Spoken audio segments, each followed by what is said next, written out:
세무사님, 제가 집을 사면서 아버지께 5억 원을 빌렸습니다. 차용증도 제대로 썼고요. 그런데 이런 경우에도 증여세가 나온다는 말이 있던데 사실입니까? 사실입니다. 길은 두 갈래입니다. 하나는 이자를 주지 않아 그 이자만큼이 증여로 잡히는 경우, 다른 하나는 갚을 능력도 갚은 기록도 없어서 원금 전체가 증여로 판단되는 경우입니다. 빌린 돈인데 이자를 안 줬다고 증여세가 나옵니까? 가족끼리 이자를 주고받는 집이 어디 있습니까? 그 생각이 세법과 가장 크게 어긋나는 지점입니다. 세법은 이자를 받지 않은 것 자체를 부모가 자녀에게 그 이자만큼을 넘겨준 것으로 봅니다. 그래서 오늘은 5가지를 순서대로 정리해드리겠습니다. 첫째, 이자를 받지 않으면 왜 증여가 되는지. 둘째, 이자 없이 빌려도 되는 금액의 한계선. 셋째, 그 선을 넘으면 세금이 얼마나 나오는지. 넷째, 차용증을 썼는데도 원금 전체가 증여로 뒤집히는 경우. 다섯째, 이자를 주기로 했을 때 따라오는 또 다른 세금과 부모님이 먼저 돌아가셨을 때 생기는 일입니다. 특히 두 번째에 나올 숫자 하나와 세 번째에서 바로잡을 계산 하나. 이 두 가지만 가져가셔도 오늘 시간은 충분히 쓰신 것입니다. 첫 번째부터 여쭙겠습니다. 이자를 안 받는 것이 왜 증여입니까? 원금은 나중에 다 갚을 텐데요. 원금은 갚으시겠지요. 세법이 문제 삼는 것은 이자입니다. 돈을 빌려주면 이자를 받는 것이 정상인데 받지 않았다면 빌린 쪽은 그 이자만큼 이익을 본 것입니다. 근거는 상속세 및 증여세법에 있습니다. 금전을 무상으로 또는 적정한 이자율보다 낮은 이자율로 빌린 경우 그 금액을 빌린 사람의 증여재산 가액으로 한다고 정하고 있습니다. 적정한 이자율이라는 것이 정해져 있습니까? 정해져 있습니다. 연 4.6%입니다. 오늘 나오는 모든 계산이 이 숫자에서 출발합니다. 그럼 4.6%보다 낮게 주면 전부 걸리는 겁니까? 원칙은 그렇습니다. 4.6%로 계산한 이자에서 실제로 준 이자를 뺀 금액이 증여로 계산됩니다. 한 푼도 주지 않으셨다면 그 4.6% 전부가 대상입니다. 가족은 여기서 한 가지가 더 불리합니다. 남남끼리는 거래 관행상 정당한 사유가 없는 경우에만 이 규정을 적용하는데 가족 같은 특수관계인에게는 그 단서가 붙지 않습니다. 남남은 사정을 살펴주고 가족은 곧바로 적용된다는 말씀입니까? 조문에 가족과 남남을 나누어 적어둔 것은 아니지만 결과는 그렇습니다.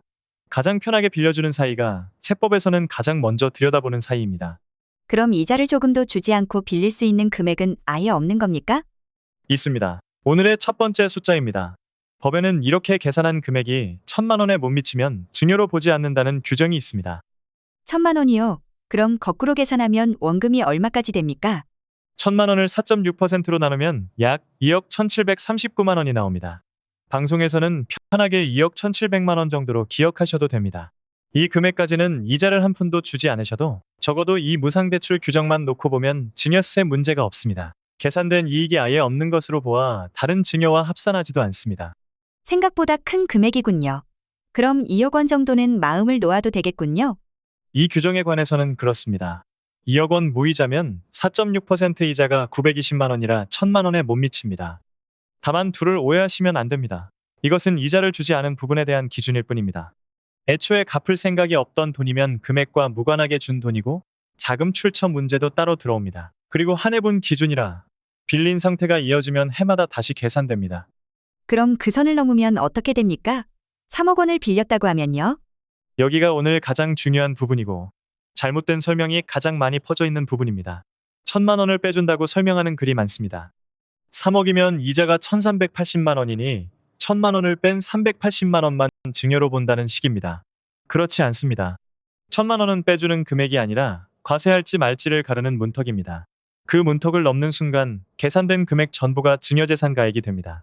3억 원이면 380만 원이 아니라 1,380만 원 전부입니다. 5억 원이면 2,300만 원 전부, 10억 원이면 4,600만 원 전부가 증여받은 금액입니다. 그러면 2억 1,700만 원 바로 아래와 바로 위가 크게 달라지겠습니다. 그렇습니다. 그 선 하나를 사이에 두고 0원과 1,000만 원 남짓이 갈립니다. 아슬아슬하게 걸치는 금액이 가장 불리합니다. 그럼 이자를 조금이라도 주면 달라집니까? 달라집니다. 4.6%로 계산한 이자에서 실제로 준 이자를 뺀 차액이 1,000만 원에 못 미치게만 만들면 됩니다.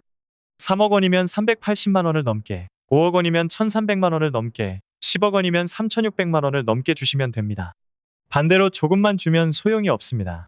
5억 원을 연 2%로 빌려 이자 1,000만 원을 주셨다면 2,300만 원에서 1,000만 원을 뺀 1,300만 원이 남습니다.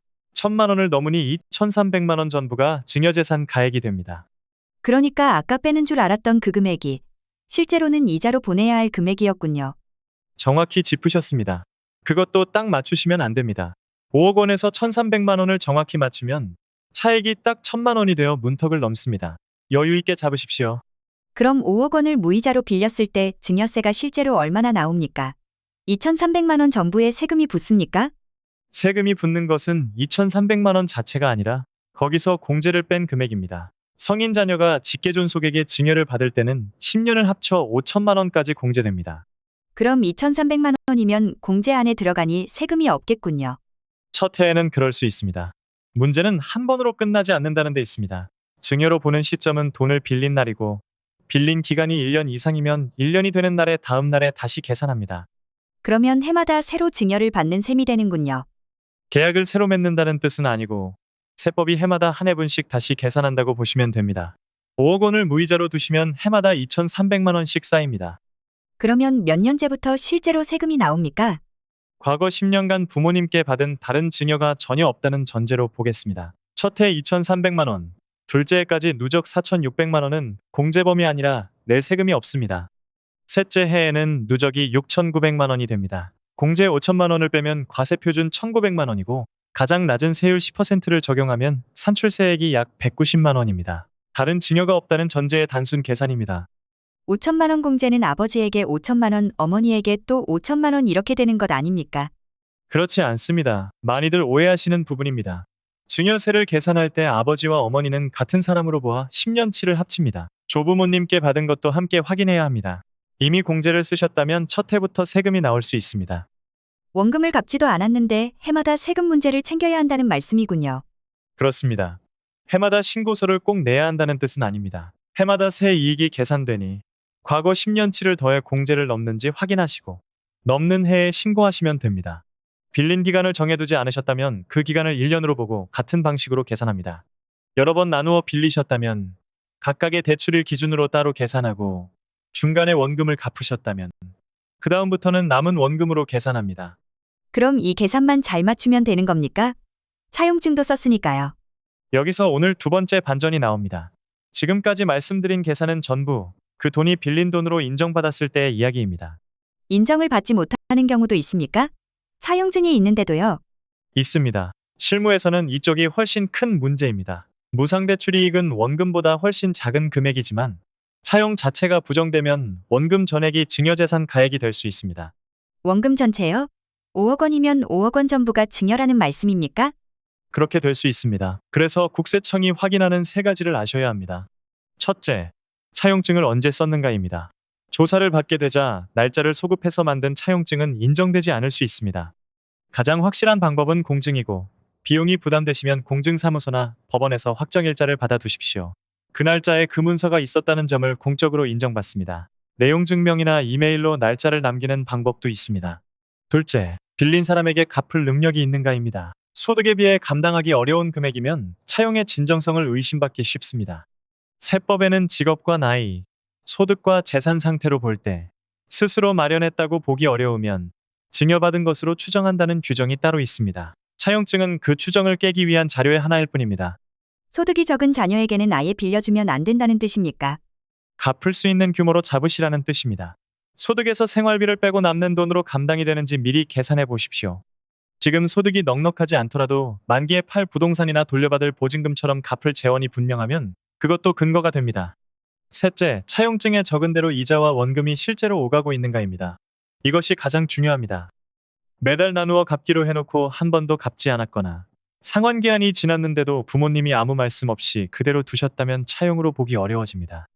그럼 만기에 한꺼번에 갚기로 한 경우는 어떻게 됩니까? 그것도 정상적인 방식입니다. 다만 만기까지 약정한 이자를 정기적으로 지급하시고 만기의 원금을 실제로 갚으셔야 합니다. 중요한 것은 매달 같은 금액이냐가 아니라 차용증에 적은 날짜와 금액대로 계좌에 기록이 남았느냐입니다. 현금으로 갚으시면 증명할 수 없습니다. 이자를 보내드리면 부모님이 그만큼 다시 용돈으로 주실 것 같은데요. 실무에서 가장 자주 무너지는 지점입니다. 이자를 보낸 직후 같은 금액이 되돌아오면 자금 흐름 전체로 볼 때 이자를 실제로 지급한 것으로 보기 어렵습니다. 혹시 부모님이 다른 가족을 한번 거쳐서 보내주시면 좀 다릅니까? 삼촌 계좌를 거친다든지요. 도움이 되지 않습니다. 조사는 계좌 하나가 아니라 관련된 가족의 자금 흐름 전체를 놓고 봅니다. 오히려 한 번 더 거친 흔적이 남아서 왜 그렇게 보냈는지를 추가로 설명하셔야 합니다. 나중에 부모님이 그냥 안 갚아도 된다고 하시면 어떻게 됩니까? 그 순간 별도의 증여가 됩니다. 세법은 채무를 면제받은 이익도 증여로 보고 면제받은 날을 증여일로 봅니다. 앞을 잘 갖춰두셔도 마지막에 탕감하시면 그때 다시 증여세 문제가 생깁니다. 그럼 아예 이자를 제대로 주는 쪽으로 하겠습니다. 그러면 정리가 되는 겁니까? 증여 문제는 정리됩니다. 그런데 그 순간 다른 세금이 생깁니다. 이자를 받는 부모님 쪽 세금입니다. 부모님이 세금을 내신다고요? 자녀에게 받은 이자인데요. 개인끼리 돈을 빌려주고 받는 이자를 세법에서는 비영업대금의 이익이라고 부릅니다. 이것도 이자 소득이라 세금이 붙습니다. 그럼 누가 어떻게 내는 겁니까? 이자를 보내는 쪽, 그러니까 빌린 사람이 원천징수 의무자입니다. 소득세 25%에 지방소득세가 그 10%만큼 더 붙어 합계 27.5%입니다. 이 금액을 뗀 나머지를 부모님께 보내고 뗀 금액은 다음 달 10일까지 신고하고 납부합니다. 그럼 아까 5억에 1,300만 원이라고 하신 금액은 부모님 계좌에 그대로 보내는 금액입니까? 아닙니다. 그것은 세금을 떼기 전 차용증에 적는 약정이자입니다. 약정이 1,300만 원이면 357만 5천 원을 떼고 942만 5천 원을 부모님께 보내신 뒤 뗀 357만 5천 원을 세무서와 지자체에 납부하시는 것입니다. 여기서 가장 많이 놓치십니다. 이 절차를 하지 않으면 빌린 쪽에 가산세가 붙습니다. 내지 않은 세액의 3%에 늦은 날수만큼 하루 10만 분의 22가 더해집니다. 둘을 합해 미납세액의 10%를 넘지는 않지만 지방소득세 쪽에도 따로 가산세가 붙습니다. 부모님은 따로 하실 일이 없습니까? 제대로 떼어서 냈고 부모님이 한 해 받으신 이자와 배당을 모두 합해 2천만 원을 넘지 않으면 그것으로 마무리됩니다. 예금 이자와 주식 배당까지 더한 금액입니다. 2천만 원을 넘으면 다음 해 5월에 종합소득으로 신고하셔야 합니다. 떼어서 내는 절차를 아예 하지 않았다면 이 이자는 금액이 크든 작든 부모님이 종합소득에 넣어 신고하셔야 합니다. 그럼 번거롭게 매번 떼지 말고 부모님이 5월에 한꺼번에 신고하시면 안 됩니까?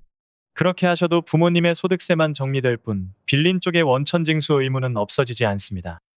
가산세는 그대로 남습니다. 두 가지는 별개입니다. 마지막으로 하나만 더 여쭙겠습니다. 다 갚기 전에 부모님이 먼저 돌아가시면 그 돈은 어떻게 됩니까? 남은 금액은 사라지지 않습니다. 부모님 입장에서는 받을 돈, 즉 채권입니다.